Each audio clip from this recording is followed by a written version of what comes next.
తర్వాత రెండో విషయం ఈయనన్నది పోలవరం సంబంధించి పోలవరం జగన్మోహన్ రెడ్డి సర్కార్ డిలే చేస్తుంది.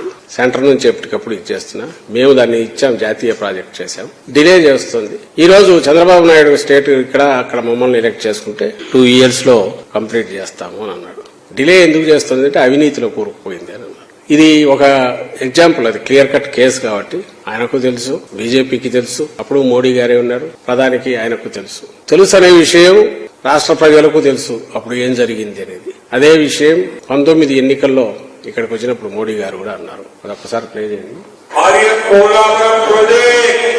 किसानों के लिए जिंदगी और मृत्यु का विषय है, खेत के लिए पानी का विषय है, माताओं बहनों के लिए पीने के पानी का विषय है, लेकिन ये यूटन बाबू के लिए, ये टीडीपी के लिए ये पोलावरम प्रोजेक्ट एटीएम है, एटीएम उसमें से निकालो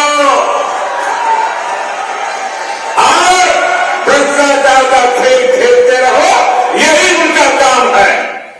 మీరేమనుకుంటున్నారు, మోడీ గారు ఏమనుకుంటున్నారు, అమిత్ షా గారు ఏమనుకుంటున్నారు, బీజేపీ ఏమనుకుంటుందో ఇంకా ఆయన మోడీ గారి మాటల కంటే వేరే అక్కర్లేదు కదా. ఆయన ఆ రోజు మాట్లాడిన మాటల్లో మొత్తం దీన్ని ఒక సూక్ష్మంగా ఒక్క వాక్యం లేక తీసుకొచ్చారు. పోలవరం ప్రాజెక్టును చంద్రబాబు నాయుడు యూటర్న్ బాబు అని కూడా పేరు పెట్టాడు. చంద్రబాబు నాయుడు దాన్ని ఒక ఏటీఎం లాగా వాడుకుంటున్నాడు, పిండుకుంటూనే ఉన్నాడు. దాంట్లోంచి ఒక కామధేను లాగా ఇప్పుడు కావాలంటే అప్పుడు పిండుకోవడానికి ప్రాజెక్టు చేయాలనుకోవట్లేదు అని ఆ రోజు సాక్షాత్తు ప్రధానమంత్రి, ఇప్పుడు కూడా ఆయన మళ్లీ ప్రధాని కావడానికి ఈ ఎన్నికల్లో కూడా పార్టీ ఇచ్చేస్తోంది. అండ్ అమిత్ షా గారికి కూడా ఈ విషయం తెలుసు. అది సహించలేకనే జనం రిజెక్ట్ చేశారు. ఈ విషయం తెలియదా, ఆయనకు తెలియదా? రాజకీయాల కోసం రాజకీయాలు మాట్లాడచ్చు, కానీ పాయింట్అవుట్ చేస్తారు ఇట్లాంటివన్నీ అనేది కూడా చూసుకోవాలిగా.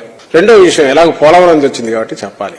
14లో అధికారం లేకొచ్చి ఈ ముగ్గురు కలిసి, ఆ రోజు ముగ్గురే జగన్మోహన్ రెడ్డి గారు రోజు చూపిస్తుంటారు, 3 తలకాయలు చూపిస్తూ వీళ్ళు ముగ్గురు ఆ రోజు వచ్చి ఏం హామీలు ఇచ్చారని మా నాయకుడు రోజు చూపిస్తుంటారు, అందరూ చూస్తూనే ఉన్నారు.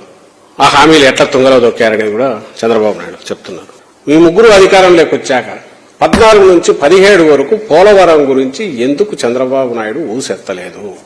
ఎప్పుడైతే స్పెషల్ స్టేటస్ అనేది గాలిలోకి వదిలేసి స్పెషల్ ప్యాకేజ్ అని చెప్పి ఒకదానికి రాజీపడి పోలవరం ప్రాజెక్టుకు సంబంధించినంత వరకు కూడా పర్మిషన్ తెచ్చుకున్నాడో అప్పుడే చంద్రబాబు నాయుడు పోలవరం మొదలు పెట్టాడు.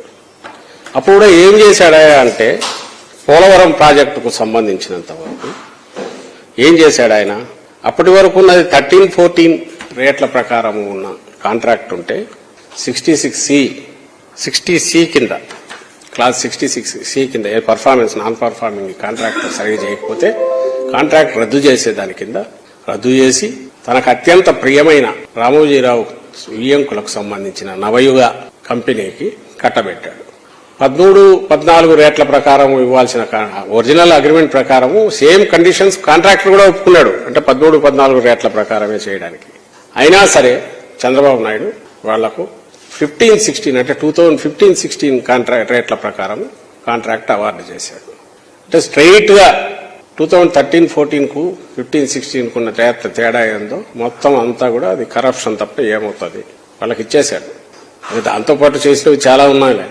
వాళ్లకు కావాల్సినంత అమౌంట్ కానీ, వర్క్ జరగకపోయినా అడ్వాన్సులు ఇవ్వడం కానీ, మొబిలైజేషన్ అడ్వాన్స్ విపరీతంగా ఇచ్చేసి అంతకుముందు ఇచ్చింది అట్లే క్యారీ ఫార్వర్డ్ చేసుకోవడం కానీ, ప్రతిదానికి కేబినెట్ లో పెట్టడం, అప్రూవ్ చేయించుకోవడం అన్ని బహుశా అంత చిన్న ముద్దుగా మురిపెంగా చూసుకున్న కాంట్రాక్టర్ ఎవరు ఉండింటారు. కానీ ప్రాజెక్ట్ కాలే, ఉన్న కాలంలోనే వెడల్పు చేయడము, పట్టిసీమ ఒకటి చేయడము, దీని దగ్గర మట్టి పనులు చేయడము, ఇది చేసి వదిలేశాడు. కాఫర్ డ్యామ్ అనేది కొత్తది తీసుకొచ్చాడు. కాఫర్ డ్యామ్ తో నీళ్లు ఆపి దాన్ని చూపాలని చూశాడు. అది హిస్టరీ, రెస్ట్ ఈజ్ హిస్టరీ. ఈ రోజు ఆలస్యమైందంటే దేనికైంది నేను సెంట్రల్ గవర్నమెంట్కి తెలుసు, అందరికి తెలుసు.